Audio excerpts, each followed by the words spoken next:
Want to have your clip featured in the Skyrim Clip of the Week? Simply record the clip on your Xbox and then send it to me via message. My gamertag is iRyeni, that's IRYENI, and then you can message it to me over Xbox and I'll be able to view it. I look forward to seeing the clips that you guys send me. Now moving on to the video.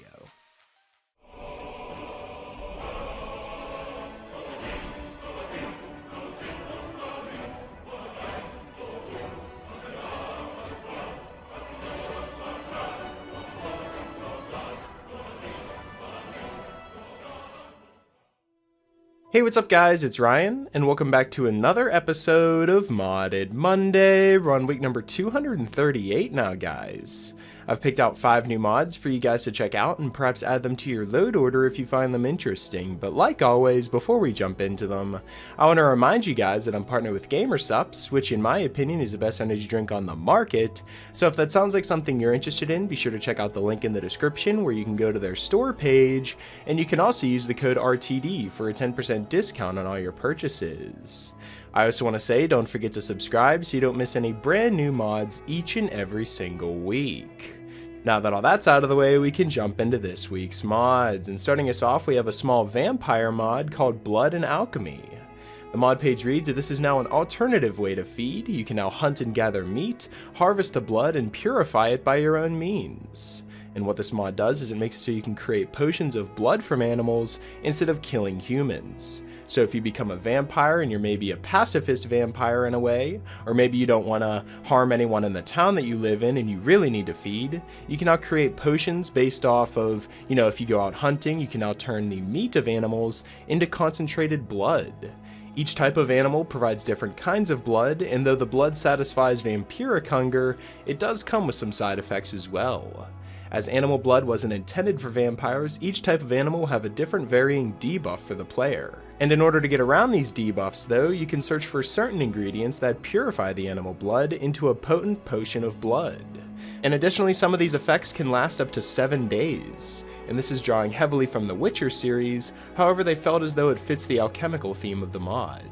And they chose 7 days rather than making them permanent because they simply don't know how to make potions give permanent debuffs. But if someone is open to teaching the mod creator that, they would greatly appreciate it. But I think either way they go, if they were permanent or if they just stay the 7 days, either way I think it's a great mod because of just, everything that it brings to the table. It's a very small mod coming in at 14 kilobytes, but now you can feed on more than just humans as a vampire. The mod creator also suggests combining this with other vampire mods such as Sacrosanct, the Better Vampires mod, pretty much any other vampire overhaul mod for your choosing, as well as other mods such as Hunting in Skyrim and Skyrim SE Redone. I feel as though this is a good mod that blends hunting in Skyrim with being a vampire as well, which are two completely different playstyles that I never thought would merge, but here we are with the Blood and Alchemy mod, and that's definitely why this mod's featured here at a number 5 spot, so I'd strongly recommend downloading the Blood and Alchemy mod and giving it a try for yourself.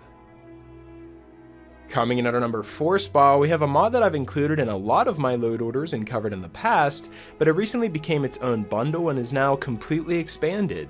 This is the Archery Tweaks Aligned Crossbow for AE mod. There's also a mod that works well with the Special Edition if you didn't upgrade to Anniversary Edition, but either way this is a great mod bundle here. And what this mod actually does is it increases the speed of all arrow and bolt projectiles by 42%, and also makes them fly further before dropping to the ground.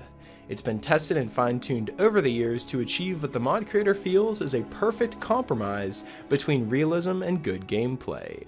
This mod also includes a fix that allows all types of projectiles to hit targets that are very far away, and also corrects your aim so that arrows fly through the center of your crosshair instead of slightly offset to the right.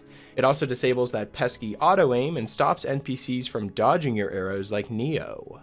Now, like I said, this is a bundle that combines other mods into it, so the other mods that we have is the CC Rare Curios patch, which is just an archery tweaks for, the Creation Club items that you get with the Anniversary Edition, and then you also get the Ordinator patch. If you have Ordinator, you can get a version of this aligned archery tweaks with the Ordinator patch already built into it, so I think that's really cool. And then you also have the Crosshair Aligned Crossbow mod, which basically brings first-person shooting to Skyrim. Not with guns, of course, but we have with a crossbow, you can actually look down the sights, and it uses the same type of aim down sights mechanic as Fallout New Vegas did. So if you know how you were able to look down sights with the guns in that game, it's pretty much the exact same with the crosshair aligned crossbow, giving you an actual sight to look down instead of just a dot to match up with. And I think that's pretty much one of the best ways to fix archery, is to allow yourself to aim properly. So this mod fixes archery for not only the bows and arrows, but also the crossbows, and that's definitely why this mod's featured here at a number 4 spot this week. So if you're looking for some tweaks whenever it comes to, being an archer, if you're playing as an archer, or maybe you're playing as a different character and you just feel as though the archery and just using a bow is pretty lackluster, then try out the Archery Tweaks Aligned Crossbow mod, because this bundle brings everything that you're going to need for archery all in one mod. So I'd strongly recommend downloading this mod and trying out some of the new additions to archery for yourself. Coming in at our number 3 spot, we have a new music mod that I really like, and it only features the music inside of taverns, and this is the Treble Clefas Tavern Music Replacer.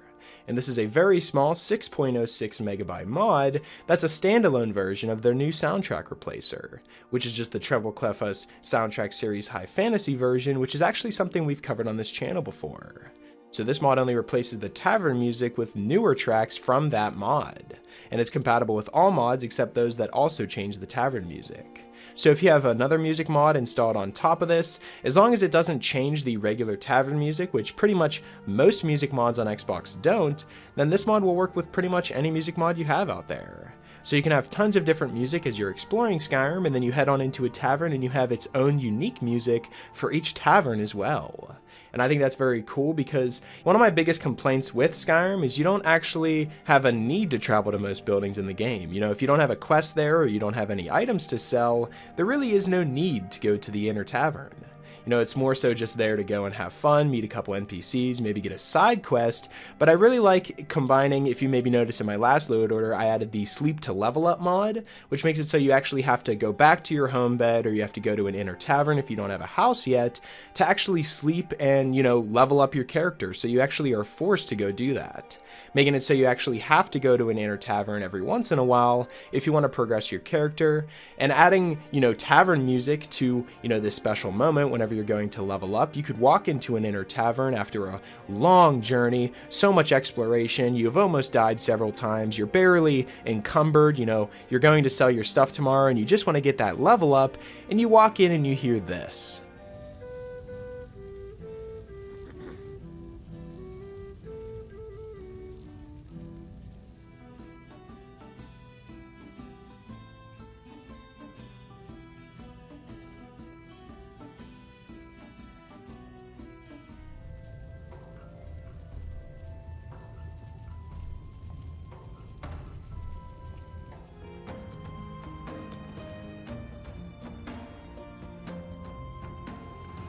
I'm not really sure how to explain it, but with a mod like this that simply just brings music into the game, I feel as though it brings more than just music. It makes the inner tavern a very special place to visit, and it makes it so whenever you walk into an inner tavern, you know exactly where you are, just because of this music as well.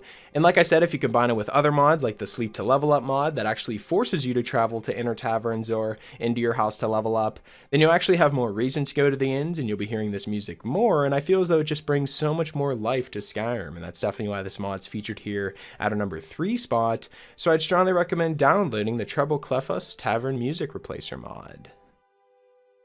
Coming in at our number 2 spot, we have an add-on for a mod that I've used for pretty much forever now. You guys remember the Lawbringer Plus mod that allows so many different areas in Skyrim to be taken over? Well, now there's an add-on that allows you to take over stuff in Solstheim. This is the House Rule Lawbringer for Solstheim mod. And the mod page reads that Lawbringer is a great mod that allows you to claim locations around Skyrim for a faction of your choice, as I pretty much just said there, ensuring that it will only respawn in the future with friendly NPCs. It's really enjoyable to claim locations and see tangible impact on the world around you, and places like Valtheim Keep and Pine Watch Bridge are fun locations because they are bandit camps stationed on the roadway, so claiming them feels very impactful. So this is the third in the series of Lawbringer add-ons, and previously they've brought Worm's Tooth and Cyrodiil add-ons, which are also available if you guys want to download those. If you have Worm's Tooth or Cyrodiil as an add-on in Skyrim, there's actually a Lawbringer mod for those areas, so that's also really cool too. Lawbringer's a huge mod, and there's so many people that, you know, support and come around this, and I really like that. But now it's Solstheim's turn, and with this mod it'll add support with 2 factions and 3 locations on the island of Solstheim that can be taken over. The factions include the House Redoran, which is one of the 5 Morrowind Great Houses, and then you have the East Empire Company, which is the trading business that's funded by the Empire but works independently from the government properly. And then when it comes to the locations that you can take over, you have Broken Tusk Mine, which is a small heartstone between Bristleback Cave and Stalrim's Source, and it's home to the Broken Tusk tribe of Reiklings. While heartstones may not be precious metal, House Redoran and the East Empire Company can both see that its value of mages and what they would be able to turn a profit on. And then after that we can go take over Dampfall Mine, which is a large iron and silver mine north of Bloodskull Barrow. Home of a group of reavers, this mine is very large and contains several veins of silver and iron, the resources of which would be a boom to both the East Empire Company and House Redoran if it were to be claimed. Finally, we can head on over to Mosring Pass, which is a mountain pass due northwest of the Temple of Mirok, inhabited by the Mosring tribe of Reiklings, guarding the nearby strange vessel.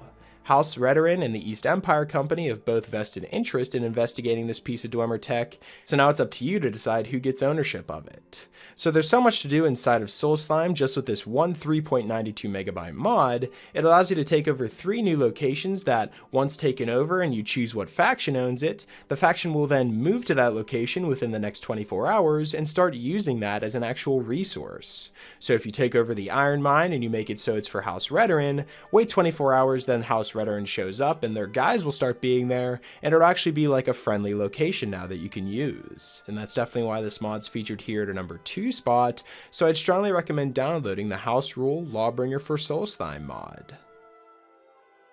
Coming in at our number 1 spot, we have a brand new overhaul to the Dragon Priest in the game, and this mod's called Unslaad Maar, a Dragon Priest overhaul bundle. And the mod page reads that this bundle has been created to up the difficulty and add variety to the Dragon Priest boss fights, as well as offering the player their own variety of Dragon Priest gear to choose from. They didn't include a mask retexture as it would greatly increase the mod's size, and it would also limit your options as there are several great ones to choose between. This bundle is based around the King Priest mod, which makes encounters with Dragon Priests a much more challenging experience. It's balanced for high level play and differentiates the Priest by giving each one unique attacks and buffs. It also includes overhauls to the Dragon Priest mask so that they live up to the lore's hype, and it adds the content of Jogger boss chests to the Dragon Priest death items as well, Dragon Priest masks that you can now make float around your head, keeping the enchantments while leaving your helmet slot free. Now this is actually one of my favorite parts about this, is that you can actually enchant one of your own Dragon Priest masks and have it float around your head instead of actually wearing it on your face. So you can actually have your regular helmet that has an enchantment on it, and then your Dragon Priest mask will float either to the left or right, depending on which one you craft. If you craft the Will version of a mask, it'll float around your head in a circular motion, but if you craft the Sight version of a mask, it'll actually stay right behind you as you're running around. It reminds me a lot of Crash Bandicoot. Whenever you'd get kind of like a checkpoint or an extra life, the mask would start following behind you. I always get, you know, memories of that whenever I'm using this mod here, but other than that, I really like the addition of being able to see Dragon Priest masks float around your head and being able to have an open helmet slot. I think that's very cool. Now the damage on Dragon Priest daggers has also been increased, as well as a 1.5 attack speed multiplier, and has an infinite absorb health enchantment on it. You can now also craft enchantable cloth, light, and heavy versions of the Dragon Priest masks, provided you have the original mask equipped. So don't worry, you're not going to be able to craft Corrosis right off the bat. You're actually going to have to go out and find Corrosis before you can come back and craft it into something way better. That was one of my gripes with this mod whenever I first downloaded it. I was like, why would I go kill a Dragon Priest if I can just, you know, grab an ebony ingot and a soul gem, some void salts, and just craft it myself? Well, you actually just can't do that. You actually either have to have the physical mask itself, or you can craft an unenchanted version of it that you can put your own enchant on. So it's not like you're just getting the most powerful item in the game just by crafting it at a workstation. Now there's so many other mods included with this Dragon Priest Overhaul bundle, 15 mods to be exact, all of which will be listed in the description if you guys are interested, but with this mod bringing 15 Dragon Priest mods together into one 38.70 megabyte mod bundle, I feel as though this is going to completely transform your Dragon Priest in the game, and I feel as though there's not many mods that do this really at all. You know, there's so many mods that maybe change one thing about Dragon Priest here and there, but not one giant overhaul. But here we are with Unslaad Maar coming in at our number 1 spot, bringing all of those things to the table. So if you ever thought that the Dragon Priest masks or just the Dragon Priest fights in general were a little lackluster in Skyrim, try out this mod and let me know what you think, because I feel as though it greatly enhances the Dragon Priest in the game, and I personally feel like these are how the dragon fights and masks should have worked from the get-go, and that's definitely why this mod's featured here at our number 1 spot. So I'd strongly recommend downloading the Unslaad Maar, a Dragon Priest Overhaul bundle mod. So that's pretty much it for this week's episode of the top 5 Skyrim mods of the week. Hopefully you guys did enjoy, and if you did, I'd appreciate it if you left a like and subscribe if you're new. It really helps me out a lot. And if you have any suggestions for mods you'd like me to cover in future top 5 mod episodes, be sure to let me know in the comment section below, or you can follow me on Twitter. I'll be sure to leave my Twitter in the description, and you guys can follow me on there and leave me suggestions there as well. Special shout out to my Patreon supporters. Thank you guys so much for everything that you guys have done for me. And yeah, that's pretty much it. Hopefully you guys did enjoy, and I will talk to you guys later.